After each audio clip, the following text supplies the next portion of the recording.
pukul 17 waktu Indonesia Barat. Soal perjuangan ke pusat, apapun yang diminta oleh pemerintah Aceh, Lon sebagai wakil Aceh siap memperjuangkan. Saatnya kita dengarkan dan kita saksikan Lintas 17, informasi aktual dari seluruh penjuru Aceh. Kejaksaan Tinggi Aceh menuntut 40 orang bandar narkoba dengan ancaman hukuman mati. Kabupaten Aceh Singkil Provinsi Aceh dengan menyediakan anggaran sebesar 25 miliar rupiah. Inilah Lintas 17 bersama Korwil 17 Banda Aceh.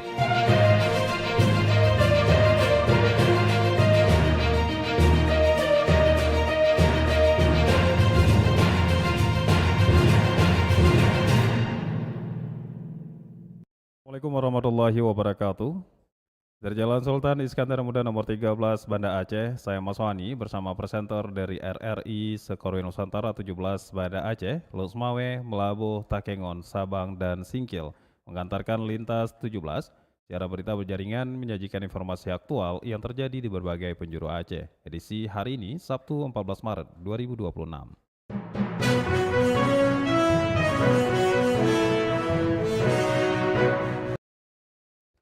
Berita utama yang dapat Anda simak sore ini diantaranya, aktivitas penumpang di Terminal Banda Aceh mulai meningkat.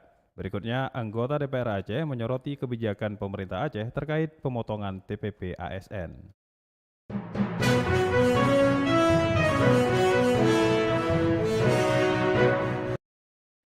Siaran berita berjaringan ini dapat juga Anda akses melalui RRI Digital, serta turut disiarkan Radio Mena FM 10 Salam, Merdu FM Pidi Jaya, Radio Sapa FM, Suara Bujang Salim Luxmawe, Radio Asalam Uin Arandiri Darussalam Banda Aceh, Radio Suara Sabang, Radio Mutiara FM PD, Radio Cempala Kuneng Aceh Timur, Radio Sulu Tamiang, serta dirilai RRI Radio Rimbaraya.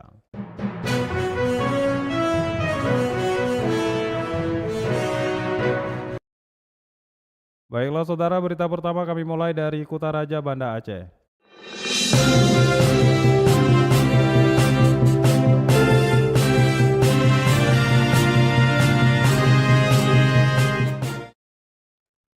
Jumlah penumpang angkutan bus melalui terminal tipe A Banda Aceh mulai mengalami peningkatan sejak Jumat malam. Kondisi ini diprediksi terjadi hingga jelang Lebaran. Reporter TC Moldia Putri menyampaikan laporannya. Jumlah penumpang angkutan antar kota antar provinsi AKAP maupun antar kota dalam provinsi AKDP melalui terminal tipe A Banda Aceh mulai meningkat pada Jumat malam 13 Maret 2026. Menyikapi peningkatan mobilitas penumpang, Dinas Perhubungan Aceh siagakan 1.128 personil di berbagai titik layanan transportasi. Kepala Dinas Perhubungan Aceh Teguh Faisal menjelaskan bahwa jumlah transportasi yang tersedia sangat memadai untuk melayani kebutuhan pemudik, khusus pada jalur darat tersedia 1.949 unit bus AKDP, 602 unit bus AKAP dengan total kapasitas 216.058 penumpang. Ya, armada darat kami sudah melakukan pengecekan ya, ramcek. Jauh-jauh hari sebelumnya kita sempat melakukan ramcek ke 485 kalau saya nggak salah, itu di seluruh Aceh ya, terminal-terminal. Itu sudah kita laksanakan dan kita beri label ya, label telah dilakukan ramcek. Hingga harapannya masyarakat juga merasa nyaman ya. Ketua Dewan Pimpinan Daerah Organisasi Angkutan Darat DPD Organda Aceh Ramli menjamin harga tiket angkutan umum untuk mudik lebaran tetap stabil dan tidak mengalami kenaikan. Pihaknya menerapkan sistem tarif batas bawah dan atas dalam penentuan harga tiket angkutan. Menurut Ramli, tarif batas bawah berlaku pada hari-hari biasa, sedangkan tarif batas atas dapat diterapkan pada momen tertentu seperti lebaran maupun libur tahun baru. Tidak ada kenaikan harga tiket. Tidak ada. Itu kami jamin itu. Kalau memang masyarakat, kami himbau masyarakat ada, laporkan kepada Organda. Organda Aceh juga telah mengingatkan seluruh pengusaha angkutan agar pengemudi maupun kendaraan yang beroperasi dalam kondisi layak jalan. Dari Banda Aceh, TC Melidia Putri melaporkan. Balai Pengelola Transportasi Darat atau BPTD kelas 2 Aceh menyiapkan skema pengaturan arus mudik di lokasi jembatan Bele Kutablang, Kabupaten Biren, dan langkah ini dilakukan untuk mengantisipasi kemacetan saat masyarakat melakukan mudik lebaran. Sindona Vita melaporkan. Balai Pengelola Transportasi Darat BPTD kelas 2 Aceh menyiapkan skema pengaturan arus mudik di wilayah Biren, khususnya di kawasan Jembatan Bailey Kutablang yang selama ini menjadi titik rawan kemacetan. Kepala Balai Pengelola Transportasi Darat Kelas 2 Aceh, Tovan Muiz, mengatakan pihaknya telah menyiapkan langkah antisipasi untuk mengurai potensi kepadatan kendaraan di kawasan tersebut. Karena memang kita sudah membagi waktu untuk buka tutup itu adalah masing-masing arah itu 1 jam per 1 jam, dan ada pilihan jalur juga yaitu melalui Awel Getah, sehingga sebenarnya itu bisa dilakukan. Apabila terjadi penumpukan, Awel Getah akan kita optimalkan untuk bisa memindahkan kendaraan-kendaraan ukuran kecil ke melalui jalur Awel Getah, sementara angkutan barang melalui jalur Kutablang seperti itu. Menurutnya Jembatan Bailey di Kutablang memiliki kapasitas yang lebih terbatas dibandingkan jembatan sebelumnya, sehingga kendaraan harus melintas secara bergantian dengan sistem buka tutup jalan yang telah diatur selama 1 jam. Selain pengaturan arus lalu lintas, BPTD Aceh juga mengingatkan pengemudi kendaraan angkutan khususnya kendaraan sumbu 3 agar mematuhi ketentuan batas berat dan tinggi kendaraan yang telah ditetapkan. Dari Banda Aceh, Cindy Novita melaporkan. Anggota DPR Aceh Martini menyoroti kebijakan pemerintah Aceh terkait pemotongan TPP ASN sebesar 16% untuk anggaran bantuan bencana alam yang dianggap tidak tepat. Selain itu, pemerintah Aceh juga diminta untuk segera melaporkan kepada DPR Aceh terkait dana TKD dari pusat sebesar 824,8 miliar. Informasi selengkapnya dilaporkan reporter Munzir Budiana.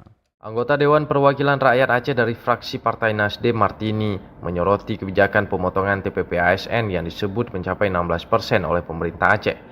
Ia meminta pemerintah daerah meninjau kembali kebijakan tersebut karena dinilai berpotensi mempengaruhi kondisi ekonomi masyarakat. Hal itu dikatakan Martini saat rapat paripurna di gedung DPR Aceh. Menurutnya ASN merupakan bagian dari masyarakat Aceh yang turut merasakan dampak situasi ekonomi saat ini. Pemotongan pendapatan ASN dikhawatirkan dapat menurunkan daya beli masyarakat dan berdampak pada pertumbuhan ekonomi daerah. Hari ini mereka juga terdampak daripada musibah banjir dan longsor. Apabila ada pemotongan sebesar 16% ini akan berdampak juga pada pertumbuhan ekonomi masyarakat kita.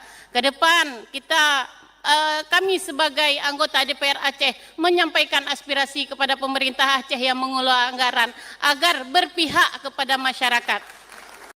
Selain itu, Martini meminta pemerintah Aceh untuk menjelaskan secara rinci laporan penginputan anggaran transfer ke daerah atau TKD yang nilainya mencapai lebih dari 824 miliar rupiah.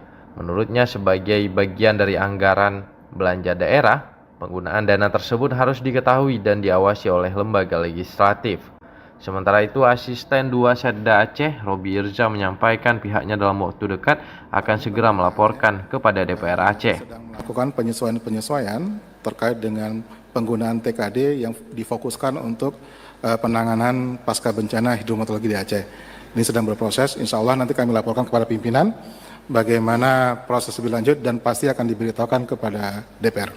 Selanjutnya terkait dengan pemotongan TPP, kami juga sampaikan, ini juga yang kami rasakan di seluruh ASN pemerintah Aceh, bahwa pemotongan ini juga dilakukan sebagai dampak kepedulian ASN Provinsi Aceh terkait dengan penanggulangan bencana Aceh, dan pemfokusan terkait dengan pemotongan ini akan diarahkan untuk penanganan pasca bencana. Sebagai informasi, dana TKD untuk Aceh pada tahun 2026 mencapai 824 miliar rupiah yang bersumber dari penyesuaian transfer pemerintah pusat. Dana tersebut terdiri dari tambahan dana otonomi khusus, dana bagi hasil, serta dana alokasi umum yang ditujukan untuk mendukung program rekonstruksi dan rehabilitasi pasca bencana Aceh. Dari Banda Aceh, reporter Munzir Budiana melaporkan. Dari Kota Raja Banda Aceh, lintas 17 menuju Samudra Pasai, Aceh Utara.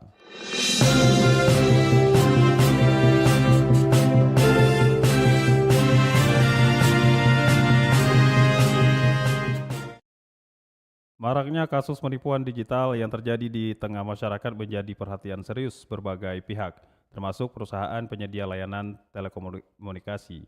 Berikut Maimun Akbar melaporkan.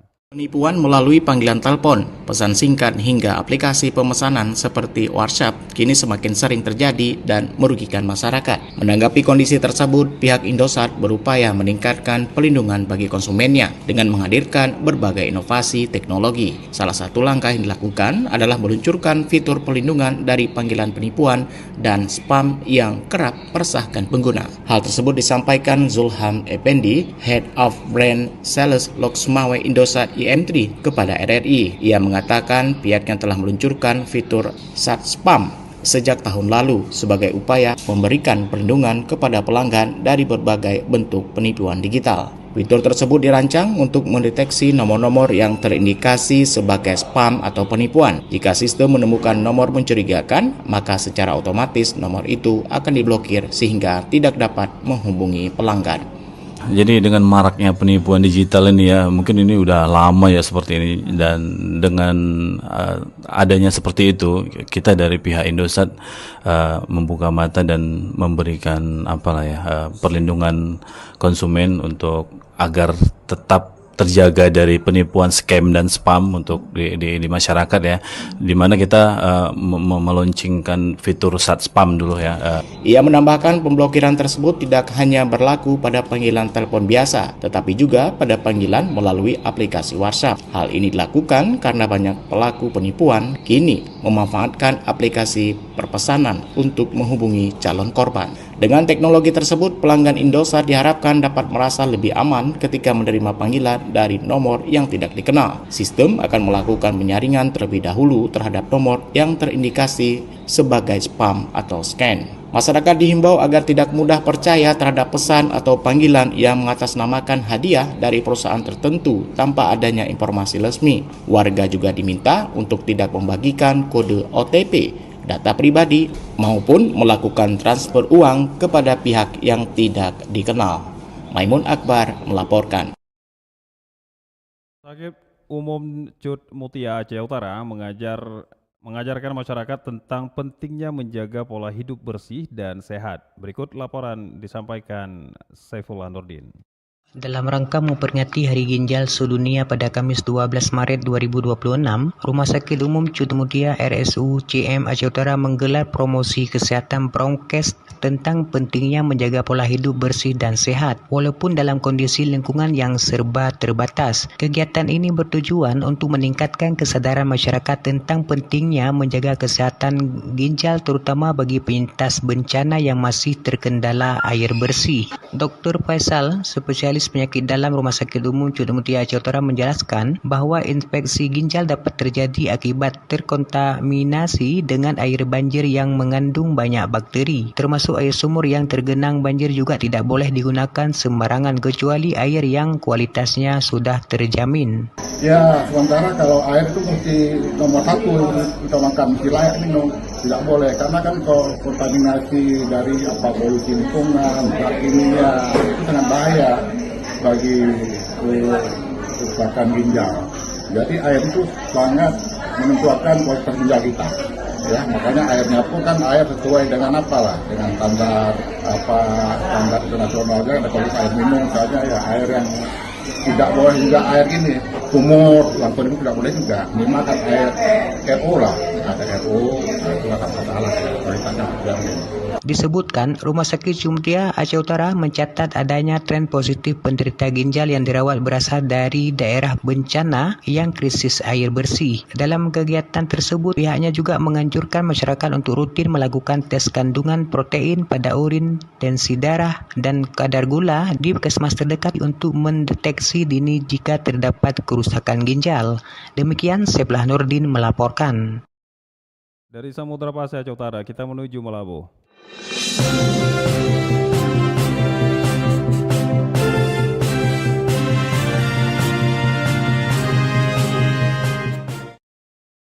Masyarakat di Kabupaten Aceh Barat menyerbu pasar murah yang digelar oleh Kodim 0105 Aceh Barat, Perum Bulog dan Disperindakop, dan program pasar murah ini dimanfaatkan masyarakat untuk membantu kebutuhan pangan jelang Lebaran. Reporter Arif Rizalul menyampaikan laporannya.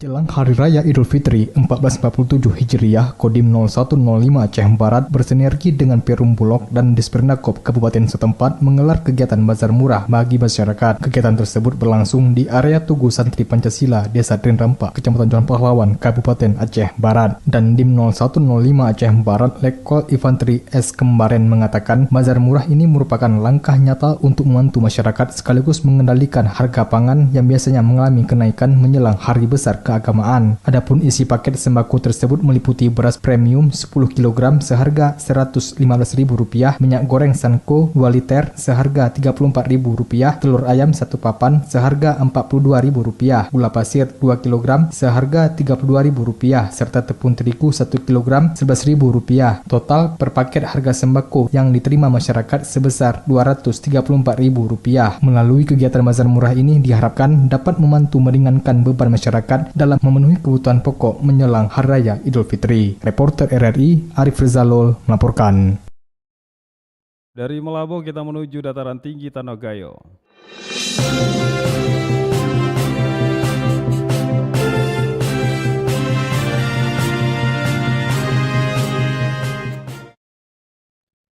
Komunitas Kijang Toyota Gayo atau Kitoga gelar kegiatan Ramadan Care Meetup sekaligus berbuka puasa bersama dan santunan kepada anak yatim.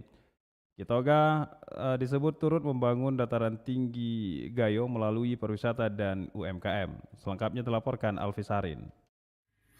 Komunitas Kijang Toyota Gayo atau Kitoga gelar kegiatan Ramadan Karmidap sekaligus berbuka puasa bersama dan memberikan santunan kepada anak yatim. Ketua Kitoga Yusra Al-Fatah mengatakan Ramadan tahun ini dibuat berbeda dari sebelumnya yang biasanya membagikan takjil kepada masyarakat yang sedang berpuasa. Ia ingin kekompakan di antara anggota semakin terjalin sekaligus menjadi motivasi untuk membangun komunitas Kitoga menjadi lebih baik ke depannya. Karena di dalam AD dan RT kita, organisasi ini punya bentuk salah satu tanggung jawab untuk membangun Gayo. Baik itu Bandar Meriah maupun Aceh Tengah melalui pariwisata dan UMKM. Harapan kita setiap komunitas Kijang yang ada di seluruh Aceh, Sumatera, itu ketika mereka berkunjung ke Gayo, mereka tidak hanya langsung ke Takengon, tapi mereka di Bandar Meriah dulu, minum kopi dulu, merasakan UMKM dulu. Kemudian ya Bandar Meriah dan Aceh Tengah ini punya branding lah di mata komunitas yang ada, baik itu ada di Aceh maupun di Sumatera, sebagaimana kegiatan kita yang sudah kita laksanakan baik itu Absul Sumatera maupun pertemuan lintas tengah antara seluruh komunitas yang ada di Aceh. Tidak hanya itu, Timpal Al-Fatah, Kitoga juga aktif membantu sosial kemasyarakatan terlebih saat bencana terjadi akhir tahun lalu. Sementara itu, pembina Kitoga, Syabirin, menyebut ragam kegiatan yang dilaksanakan menandakan bahwa komunitas tersebut turut hadir di tengah geliat wisata dan UMKM, serta masyarakat yang membutuhkan. Jadi Kitoga ini yang disampaikan tadi dapat membantu UMKM dan di Bandar Meriah ini, serta menarik investasi untuk ke Bandar Meriah ini, bahwa di Bandar Meriah ini aman dan nyaman. Jadi dengan ada komunitas ini, jadi masyarakat di luar sana, ya, saya ke Bandar Meriah aja lah. Nah, setelah ke Bandar Meriah ini, baru ke Takengon. Ia berharap keanggotaan komunitas Kitoga terus maju dan lebih kreatif agar memberi manfaat bagi kerabat, daerah, dan masyarakat luas. Alfi Sahrin, RRI Takengon, melaporkan.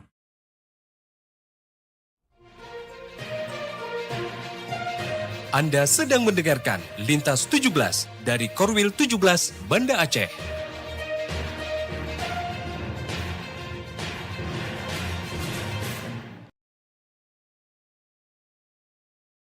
Saudara, Anda telah mendengarkan berita-berita dari Kutaraja Banda Aceh, Melabu, dan Takengon. Saat ini pendengar kami ajak Anda menuju 0 km Indonesia Sabang.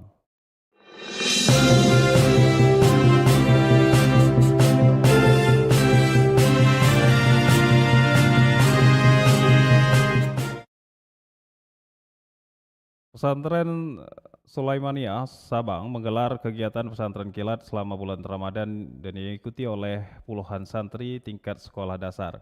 Program ini bertujuan mengisi waktu luang anak-anak dengan kegiatan positif melalui pembelajaran Al-Quran, tajwid, serta pembentukan akhlak sejak dini.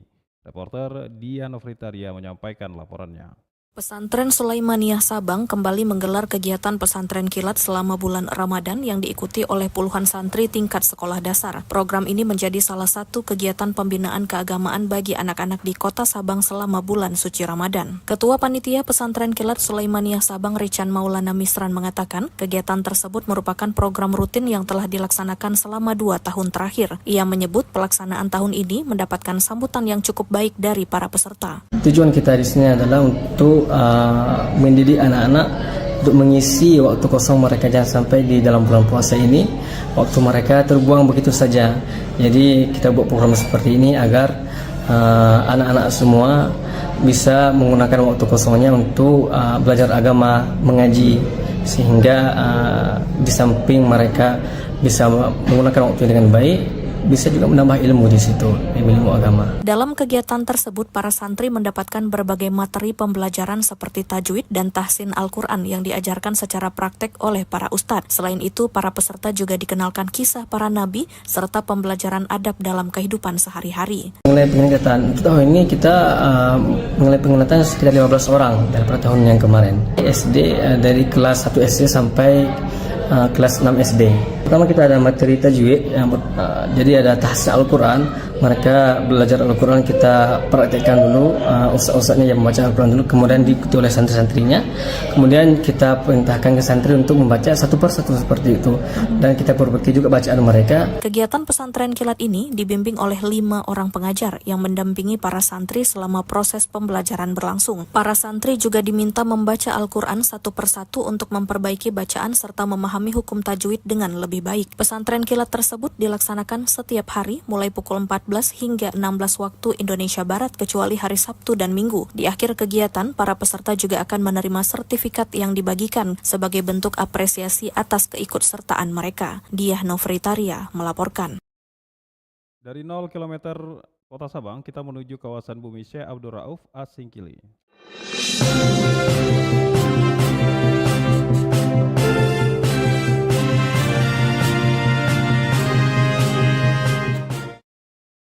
Korban bencana banjir di Kabupaten Aceh Singkil meminta kepada pemerintah untuk melakukan pendataan penerima bantuan secara transparan. Reporter Salihin Barus melaporkan. Harapannya tolonglah pemerintah seperti Bapak Bupati tegaskan kepada Dinas PBD untuk tinjau ulang ke lapangan, data balik, data yang murni. Pemerintah Kabupaten Aceh Singkil dikabarkan akan melakukan kembali pendataan kerusakan rumah akibat terdampak banjir. Warga meminta proses pendataan itu nantinya dapat dilaksanakan secara transparan dan objektif. Permohonan tersebut diungkapkan oleh salah seorang warga Ketapang Indah, Singkil Utara Aceh Singkil, Naulia Rahmi kepada RRI Sabtu 14 Maret 2026. Mereka berharap pendataan dan verifikasi data rumah rusak terdampak banjir ini ke depan dapat dilakukan secara benar dan tepat. Ya harapannya cobalah disurvei, didatangi, benar-benar didatangi. Yang terkena dampak itu yang mana orangnya, yang rusak yang mana. Jangan kayak kemarin tiba-tiba udah keluar aja namanya, kan nggak masuk akal kayak gitu. Dirinya bersama warga lain yang mengalami kerusakan rumah akibat terdampak banjir itu mengakui sangat kecewa dengan surat keputusan atau SK pemerintah tentang penetapan data calon penerima bantuan rehab rumah tahap pertama. Sehingga mereka meminta pendataan kali ini, tim harus langsung turun dan mendatangi korban guna memastikan realisasi bantuan dapat lebih tepat sasaran. Di tempat terpisah harapan pendataan ulang dan sesuai fakta di lapangan oleh petugas dari Badan Penanggulangan Bencana Daerah atau BPBD setempat juga disampaikan oleh salah seorang warga dari Kecamatan Singkil, Aceh Singkil, Miswar, Sabtu 14 Maret 2026. Mereka meminta kepada pemerintah melalui Bupati agar dapat menegaskan petugas betul-betul melakukan pendataan secara transparan sesuai fakta di lapangan. Harapannya tolonglah pemerintah seperti Bapak Bupati tegaskan kepada Dinas PBD untuk tinjau ulang ke lapangan, data balik, data yang murni.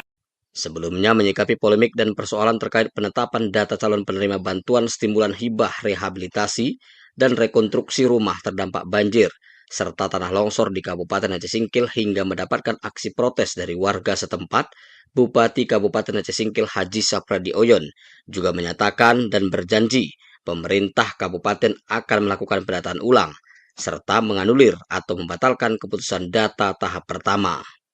Hal ini, tegas Oyon, menyikapi banyaknya warga korban terdampak banjir yang protes. Kemudian Oyon juga mengatakan pendataan ulang ini nantinya direncanakan akan dimulai setelah Lebaran Idul Fitri 1447 Hijriah atau tahun 2026 Masehi dengan melibatkan tim dari desa, kecamatan, hingga kabupaten.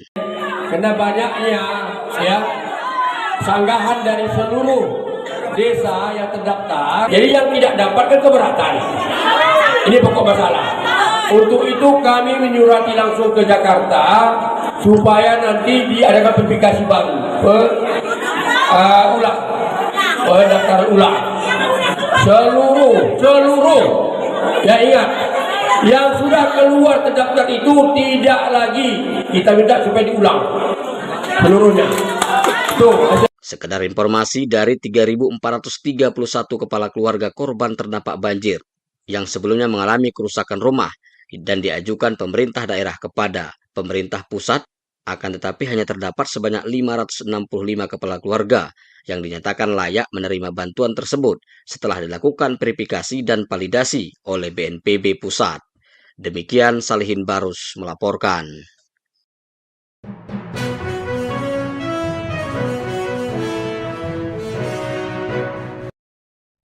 Saudara, Masjid Tuha Ule Karing Kota Banda Aceh yang dibangun pada abad ke-18 Masehi menjadi saksi peradaban Islam di Aceh. Bagaimana kondisi masjid itu sekarang? Dan berikut dilaporkan fitur yang disampaikan oleh reporter RRI Banda Aceh, Tisi Maulidia Putri. Masjid Tuha yang berada di Imasin, Kecamatan Ule Karing, Kota Banda Aceh, menjadi saksi sejarah peradaban Islam. Untuk diketahui, kata Tuha dalam bahasa Aceh bermakna tua. Masjid ini dibangun pada abad ke-18 Masehi oleh seorang ulama keturunan Arab dari Yaman bernama Habib Abdurrahman bin Habib Hussein Al-Mahdali atau yang dikenal dengan Habib Kuala Bau. Bangunan masjid memiliki ciri khas arsitektur tradisional seperti atap bertingkat 2 yang ditopang oleh 12 tiang kayu. Ukiran kaligrafi kuno berisi doa, ayat suci Al-Quran, dan kalimat syahadat. Keci atau Kepala Desa Imasin Ule Karing Jamaluddin menjelaskan, masjid ini sebelumnya menjadi pusat pelaksanaan salat wajib berjamaah. Namun setelah selesainya pembangunan Masjid Baitus Salihin Ule Karing dialihkan karena dapat diisi lebih banyak jamaah. Kini Masjid Tuha dimanfaatkan setiap harinya sebagai pusat pengajian bagi anak-anak, laki-laki maupun perempuan usia dewasa. Masjid Tuha Ule Karing sebelumnya untuk aktivitas sholat berjamaah dan sholat Jumat memang masjid Kecamatan Ule Karing. Tapi setelah masjid yang baru kurang lebih tahun 83 dimanfaatkan masjid yang baru yang sekarang ini berada di Pasar Ule Karing, sehingga Masjid Tuha ini menjadi cagar budaya dan selama ini digunakan untuk pengajian. Masjid ini telah ditetapkan sebagai situs cagar budaya dan pemeliharaannya berada di bawah Dinas Pendidikan dan Kebudayaan Disdikbud Kota Banda Aceh. Masyarakat setempat juga turut serta menjaga masjid bersejarah ini dan terbuka terhadap berbagai kalangan dari dalam maupun luar negeri yang berkunjung ke Masjid Tuha. Sangat antusias, terutama dari Turki, dari Timur Tengah itu sering yang ngajak kemari karena mereka melihat situs-situs yang dia buka di webnya, mungkin melihat ini sangat menarik dengan masjid dengan ukiran-ukiran yang memang sampai hari ini bisa kita baca. Tengku Saifuddin selaku Imam Cik Gampong yakni pemimpin adat dan agama di desa setempat memastikan bahwa Masjid Tuha masih terjaga keasliannya dan hanya direnovasi bagian atap rumbia menjadi atap baja serta lantai keramik. Setelah saya tsunami ada orang tawar sama kita, mau bikin masjid itu mau dirubah, maksudnya masjid itu diambil orang itu sebelum tsunami. Saya bilang kalau dibikin boleh, tapi jangan dirubah keasliannya. Nah, apalagi sekarang tiang masih utuh, tiang dari kayu. Nah, meskipun mereka itu saat itu mau bikin secara beton, nah, tapi enggak kita kasih izin. Nah, makanya sampai sekarang ukiran-ukiran kayu baik di atasnya masih keasliannya. Tengku Saifuddin mengajak masyarakat untuk memakmurkan masjid bersejarah dengan tetap mensyiarkan ajaran Islam, serta menjadikan pusat pembelajaran Al-Quran bagi anak usia dini hingga lanjut usia lansia. Harapannya kita untuk memakmurkan masjid cuma itu. Nah, apalagi masjid lama itu peninggalannya. Memang sekarang sudah jadi masjid bersejarah. Nah, meskipun demikian, kita selaku masyarakat mengharapkan ya masjid itu harus dijagalah. Nah, memang jangan dijaga untuk dirubah keasliannya, akan tetapi keasliannya dijaga. Nah, harus harus kekal begitu, jangan diubah-ubah. Nah, apalagi sekarang masih dalam keasliannya, baik tiangnya maupun apa-apa saja. Nah, mesti dalam keasliannya. Adapun di dalam kompleks Masjid Tuha terdapat makam para ulama dan tokoh penting pada masanya, termasuk Teku Merah Lamgapang serta Habib Kuala Bau selaku pendiri masjid. Dari Banda Aceh, Tisi Molidia Putri, Pro 3 RRI, terus mengudara untuk Indonesia.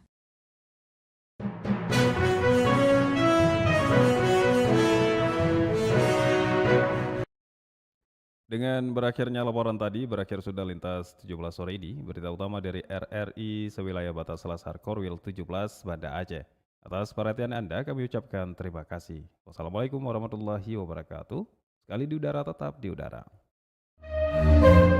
Demikian Lintas 17 sore ini, produksi Korwil 17 Banda Aceh.